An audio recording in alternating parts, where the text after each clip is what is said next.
Frank limited ने issue किए थे 1 लाख इक्विटी शेयर्स जिनकी फेस वैल्यू थी ₹10 पर शेयर और कंपनी को सारा पैसा मिल गया था उन शेयर्स पे एक्सेप्ट ऑन 5,000 शेयर्स जिन पे कंपनी को केवल ₹5 पर शेयर ही मिले थे।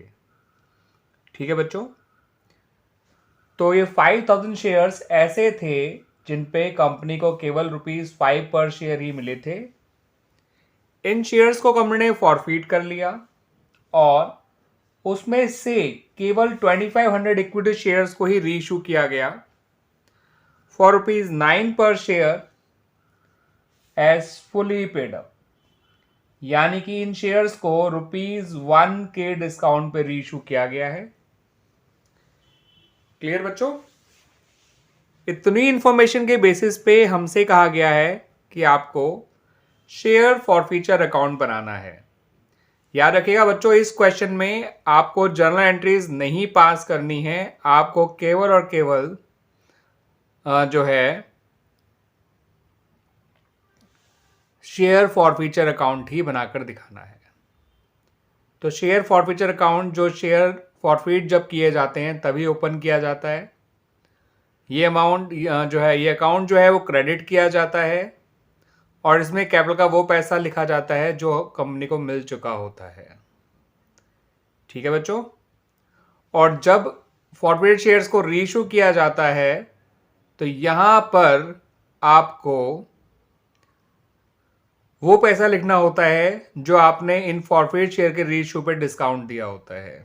उसके लिए शेयर फॉरफीचर अकाउंट डेबिट हो जाता है, इस बात को भी ध्यान रखिएगा। और जो भी इन फॉरफीट शेयर्स पे गेन होता है कंपनी उसको कैपिटल रिजर्व में ट्रांसफर कर देती है, उसके लिए भी शेयर फॉरफीचर अकाउंट डेबिट हो जाता है और कैपिटल रिजर्व क्रेडिट कर दिया जाता है। और जो फॉरफीट शेयर रीइशू नहीं होते हैं उनका पैसा शेयर फॉरफीचर अकाउंट के अंदर ही रहता है। ठीक है बच्चों, तो अगर आप शेयर फॉरफीचर के अकाउंट के बारे में ये सब बातें जानते हैं तो आपको शेयर फॉरफीचर अकाउंट बनाने में बिल्कुल भी दिक्कत नहीं आएगी। बाकी इस क्वेश्चन का सॉल्यूशन ये देख लीजिए। जब शेयर फॉरफीट किए जाएंगे तो शेयर फॉरफीचर अकाउंट क्रेडिट होगा और नाम आएगा शेयर कैपिटल अकाउंट का। इसमें लिखा जाएगा इन 5,000 शेयर्स का वो पैसा जो कंपनी को मिल चुका है, दैट इज 5,000 इंटू 5, 25,000। जितने शेयर फॉरफीट किए गए और जितना उनका मिला हुआ पैसा था, इसे हम फॉरफीटेड अमाउंट कहते हैं। यह आ गया 25,000। जब फॉरफीट शेयर रीइशू किए जाएंगे, जो कि इस केस में केवल 2500 ही रीइशू करे गए थे, तो उनके रीइशू पे जो भी डिस्काउंट दिया जाएगा उससे शेयर फॉरफीचर अकाउंट डेबिट हो जाएगा और शेयर कैपिटल अकाउंट क्रेडिट हो जाएगा। ध्यान रखिएगा। तो 2500 इंटू 1 जितना डिस्काउंट आपने दिया वो यहां आ जाएगा डेबिट साइड में। अब इन शेयर्स पे आपको जितना फायदा हो रहा है वो देखिए बच्चों, आपको एक शेयर पे 5 रुपए मिले हुए हैं, एक शेयर पे आपने डिस्काउंट दिया, तो आपको एक शेयर पे जो फायदा हो रहा है वो तो 4 रुपए का हो रहा है। और ऐसे ऐसे आपने 2500 शेयर रीइशू करे हैं, तो इंटू 4 कर दीजिए, ये आपका ओवरऑल गेन निकल आएगा। तो हम गेन जो है पर शेयर के हिसाब से भी निकाल सकते हैं कि पर शेयर मिला हुआ पैसा हमारा जो है वो है ₹5। पर शेयर जो डिस्काउंट दिया है वो है ₹1। तो हमें पर शेयर जो गेन हो रहा है वो है ₹4 इंटू 2500 कर दीजिए, ये हो जाएगा ₹10,000। अब जो शेयर फॉरफीचर अकाउंट का बैलेंस अमाउंट है वो बैलेंस बचना ही है, बिकॉज अपने फॉरफीट किए थे 5,000 शेयर्स मगर रीइशू किए गए हैं केवल और केवल 2500 शेयर्स। तो बचे हुए 2500 शेयर्स का जो फॉरफीट अमाउंट है वो शेयर फॉरफीचर अकाउंट में ही रहेगा। इसमें से इन दोनों को माइनस कर दीजिए तो आपका बैलेंस निकल कर आएगा ₹12,500।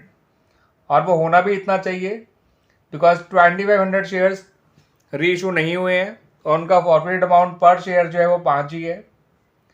तो ये वैसे भी 2500 इंटू 5, 12,500 ही आता।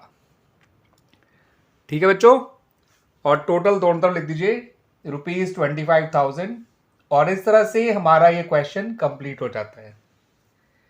ठीक है बच्चों, ध्यान रखिएगा, ये जो शेयर फॉरफीचर अकाउंट होता है शेयर फॉरफिट करने के टाइम पे क्रेडिट किया जाता है और इस अकाउंट में नाम लिखा जाएगा शेयर कैपिटल का।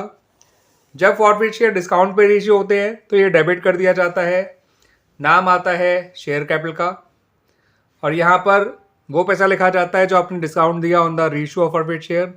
यहाँ वो पैसा लिखा जाता है जो कि फॉरफिटेड अमाउंट था ऑफ द फॉरफिट शेयर्स, यानी उन शेयर पर मिला हुआ पैसा, ठीक है, जो डिफॉल्टर्स ने दे दिया था कंपनी को और कंपनी ने उन्हें लौटाया नहीं था। कैपिटल रिजर्व में जो पैसा लिखा जाता है जो रीइश्यूड शेयर्स होते हैं, फॉरफिट शेयर जो रीइश्यू जाते हैं उन पे जो गेन हुआ करता है उस गेन को कैपिटल रिजर्व में ट्रांसफर किया जाता है क्योंकि ये कैपिटल गेन है। और जो फॉरफिट शेयर्स का बचा हुआ पैसा होता है उन फॉरफिट शेयर्स का जो रीइश्यू नहीं हुए हैं वो शेयर फॉरफिचर अकाउंट में रहता है।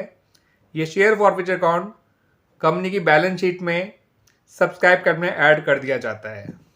ठीक है बच्चों, तो इस तरह से ये सब शेयर फॉरफिचर अकाउंट बनाया गया है और उम्मीद करता हूँ कि आपको ये सॉल्यूशन अच्छी तरह से समझ में आया होगा बच्चों।